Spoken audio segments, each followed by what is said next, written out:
নমস্কার বন্ধুরা। এ যেন গোদের ওপর বিস্ফোরা। কেন বললাম এই কথাটা? এর কারণ আপনারা কিছুদিন আগেই ভারতের পশ্চিম সীমান্তে দেখতে পেয়েছিলেন পাকিস্তান থেকে ঝাঁকে ঝাঁকে ড্রোন ভারতের দিকে প্রবেশ করছিল। অর্থাৎ অপারেশন সিঁদুরের পরপরই পাকিস্তান ভারতের ভূখণ্ডে বিভিন্ন জায়গা দিয়ে বিভিন্ন প্রকার ড্রোন পাঠিয়েছিল এবং সেগুলো ভারত আকাশ মিসাইল সিস্টেম এবং S-400 এয়ার ডিফেন্স সিস্টেমের মাধ্যমে সেই সমস্ত ড্রোনকে কিন্তু ভূপতিতও করেছিল। কিন্তু হঠাৎ করেই কলকাতায় ড্রোন কোথা থেকে এলো? একেবারে সিটি অফ জয় যাকে বলা হয়, খোদ কলকাতার আকাশে গত সোমবার রাতে দেখা গিয়েছে একাধিক ড্রোন। তাও আবার এক দুটো নয়, কমপক্ষে 60টা ড্রোন একেবারে কলকাতার গুরুত্বপূর্ণ সব জায়গাগুলির ওপরে চক্কর কেটেছে। কি একটা অবস্থা ভাবুন!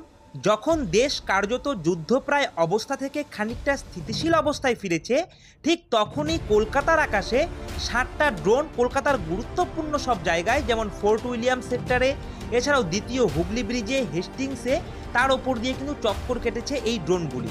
আর এই ঘটনার পরেই লালবাজার পুলিশ এবং তাদের গোয়েন্দা শাখা, এছাড়াও ইন্ডিয়ান আর্মির ইস্টার্ন কমান্ড অলরেডি ময়দানে নেমে পড়েছে।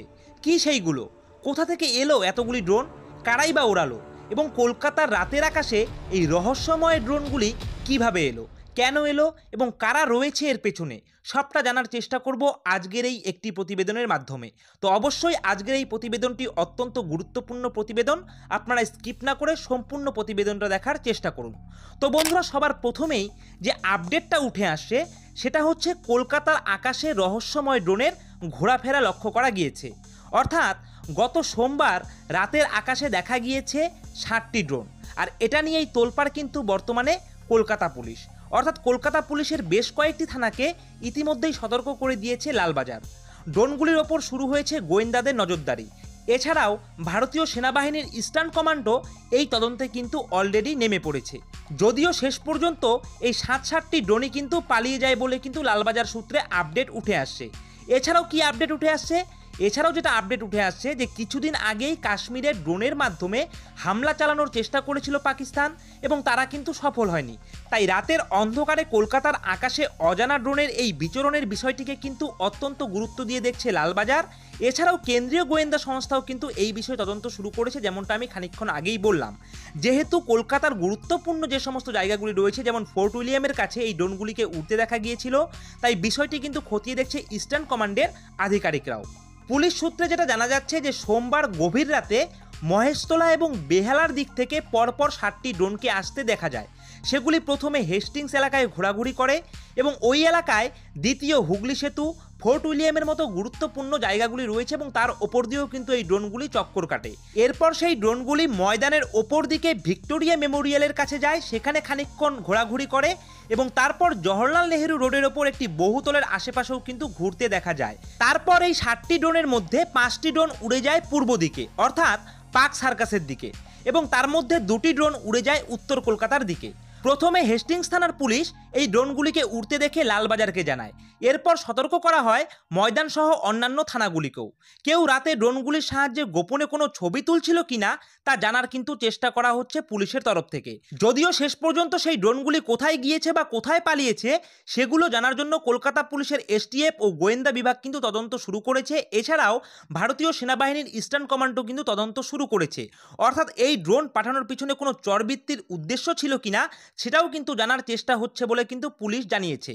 তো বন্ধুরা, বুঝতে পেরেছেন পশ্চিমবঙ্গের প্রাণকেন্দ্র কলকাতার মতন একটা গুরুত্বপূর্ণ শহরের ওপরে, তাও আবার এই ধরনের জায়গাগুলো যেমন কলকাতার ফোর্ট উইলিয়াম, দ্বিতীয় হুগলি ব্রিজ, হেস্টিংস, এই সমস্ত জায়গাগুলির ওপরে কিন্তু ড্রোনগুলি চক্কর কেটেছে। তো এখানে বুঝতেই পারছেন যে সমস্ত জায়গাগুলির ওপরে ড্রোনগুলি চক্কর কেটেছে, বিশেষ করে ফোর্ট উইলিয়াম, দ্বিতীয় হুগলি ব্রিজ, হেস্টিংস, এই সমস্ত জায়গাগুলির ওপরে কিন্তু পুলিশের অনুমতি ছাড়া ড্রোন ওড়ানো কিন্তু নিষেধ। কিন্তু সেই নিষেধকে উপেক্ষা করে কে এবং কারা এই ড্রোনগুলি ওড়ালো, নাকি এগুলো কোনো গুপ্তচর বৃত্তির জন্যই কাজে এসেছিল, সেটাও কিন্তু এখনও পরিষ্কার নয় এবং পুলিশ কিন্তু সেই বিষয়ে তদন্ত করছে। তো বুঝতে পারছেন অলরেডি কিন্তু সেই সমস্ত এলাকার প্রত্যেকটি থানাগুলিকে কিন্তু লালবাজার কিন্তু সতর্ক করে দিয়েছে এবং সেই বিষয়ে তদন্ত চলছে।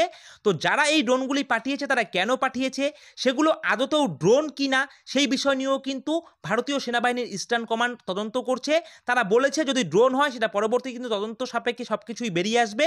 তবে কে বা কারা উড়ালো এই ড্রোনগুলি সেটাই কিন্তু এখন সবথেকে বড় প্রশ্ন, যেখানে যুদ্ধ পরিস্থিতির মধ্যে থেকে খানিকটা কিন্তু উতরে উঠেছে আমাদের ভারত, অর্থাৎ বর্তমানে স্থিতিশীল পরিস্থিতি রয়েছে এবং সে জায়গায় দাঁড়িয়ে আমাদের পশ্চিমবঙ্গের কলকাতার উপরে এ ধরনের গভীর রাতে ড্রোন ওড়া সেটা কিন্তু সত্যি ভাববার বিষয়। তো বন্ধুরা, যে আপডেটটা উঠে আসলো সেটাই কিন্তু আমি আপনাদের সঙ্গে শেয়ার করে দিলাম।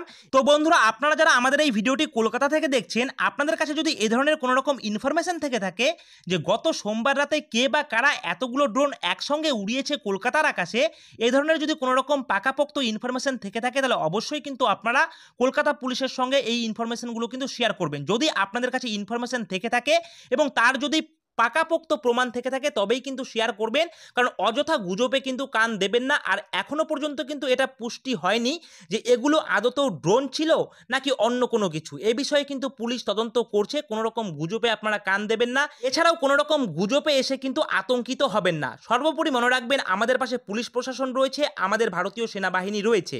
তো এখনো পর্যন্ত সেগুলি ড্রোন কিনা নাকি অন্য কোনো কিছু সে বিষয়ে তদন্ত চলছে, সেটা সমস্তটাই কিন্তু তদন্ত সাপেক্ষ ব্যাপার। তদন্ত করার পরে অবশ্যই কিন্তু আপডেটগুলি উঠে আসবে। তবে আমাদের যেটা কাজ, যে আপনাদের সামনে গুরুত্বপূর্ণ প্রতিবেদনগুলোকে তুলে ধরা, এছাড়াও দেশের বাইরে যে সমস্ত ঘটনাগুলি চলছে সেই সমস্ত বিষয়গুলি নিয়ে আপনাদের সামনে সুন্দর করে ভিডিওর মাধ্যমে সেই সমস্ত প্রতিবেদনগুলিকে উপস্থাপন করা। তো আমরা কিন্তু আমাদের কাজটা করে গেলাম। তো আপনারা, আবারও বলছি, কোনো রকম গুজবে কান দেবেন না, কোনো রকম গুজবে আতঙ্কিত হবেন না। তো বন্ধুরা, আজকের এই ভিডিওটা এখানেই শেষ করছি। আশা করছি ভিডিওটি আপনাদের ভালো লেগেছে। ভিডিওটি ভালো লাগলে অবশ্যই ভিডিওটিতে একটি লাইক করবেন, কমেন্ট করবেন, আর এভাবেই আপনারা আমাদের এই নিউজ জিও পলিটিক্স ইউটিউব চ্যানেলের পাশে থাকবেন। সকলে মিলে ভালো থাকবেন, সুস্থ থাকবেন। জয় হিন্দ, জয় ভারত।